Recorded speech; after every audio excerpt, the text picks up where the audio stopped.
I'm 64 years old, and I need to tell you something that might upset some people. 5 years ago, I made a mistake that everyone told me was the right decision. I got into a relationship because I was tired of defending my choice to be alone. My wife Linda died when I was 57. 7 years she's been gone now. ALS, 18 months from diagnosis to the end. Those first 2 years after, I'm not going to lie, I barely functioned. The house felt wrong. Everything reminded me of her. But around year three, something shifted. I started going to the gym in the mornings, joined a woodworking class at the community college, got into a routine that worked for me. I wasn't happy exactly, but I wasn't miserable either. I was managing. Then everyone started in on me. My daughter Laura, she meant well, but every time I saw her, it was the same thing. Dad, you can't live like this forever. You need companionship. My brother kept sending me articles about loneliness being as bad as smoking.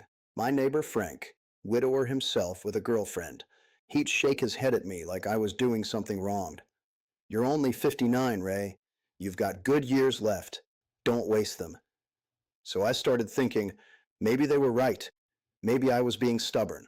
Maybe I was scared and hiding behind some excuse about being fine alone. If you're watching this and you're in a similar spot, go ahead and subscribe, because I'm going to tell you what nobody else will. I met Christine on one of those dating sites my daughter set up for me. She was 61, divorced, seems nice enough. We had coffee, then dinner. Then it became a regular thing. Everyone was so happy for me. My daughter hugged me and said she'd been so worried. Frank clapped me on the back like I'd finally seen sense. And I'll admit, for the first month or two, it felt good to have someone to talk to, someone who wanted to spend time with me. But then things started changing. Christine would text me good morning every single day. At first I thought it was sweet. Then it became expected. If I didn't respond within an hour, she'd send another message. Just checking in, making sure you're okay. She wanted to see me 3, 4 times a week. Dinners, movies, visiting her sister, going to her grandson's basketball games. I'd come home exhausted. I'm 60 years old. I'm tired by 8 p.m., but she'd want to talk on the phone for another hour about her day. I started to feel like I couldn't breathe. Every weekend was planned. Every evening had some obligation. If I said I wanted to stay home and work on a woodworking project, she'd get quiet.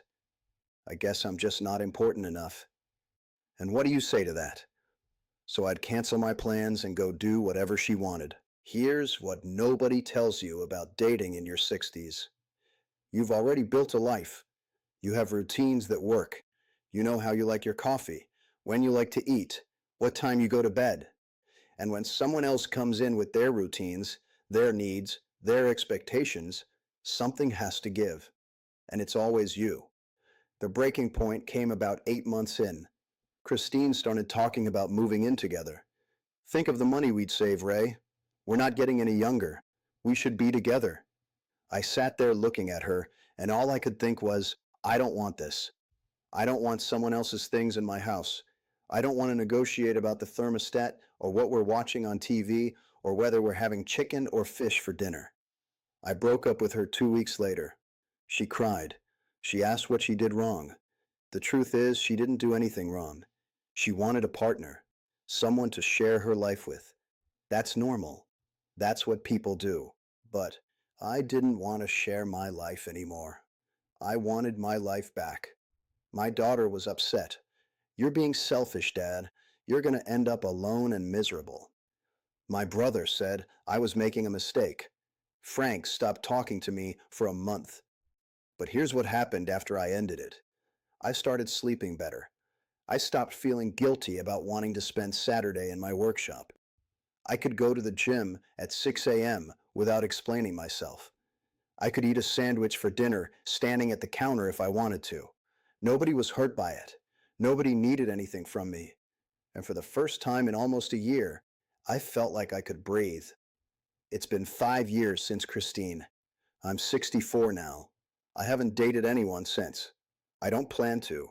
Not because I'm bitter or because she was a bad person, but because I finally understand something. Being alone is not the same as being lonely. When I was with Christine, I was never alone. She was always there, always texting, always calling, always needing something. But I was lonelier than I'd ever been because I wasn't myself anymore. I was performing, pretending to want things I didn't want, pretending to have energy I didn't have. Now I wake up when I want. I make my coffee exactly the way I like it. I spend my mornings in the workshop or at the gym or reading the paper in complete silence. And I'm not lonely. I'm at peace. Do I miss having someone sometimes? Sure. Holidays can be quiet, but those moments pass, and they're nothing compared to the exhaustion of trying to be someone I'm not just to avoid being alone. Here's what I want you to understand. If you're 60, 65, 70, and people are telling you that you need to find someone, you don't. If you're happy alone, if you've built a life that works for you, you don't owe anyone a relationship. You don't have to prove you're not lonely.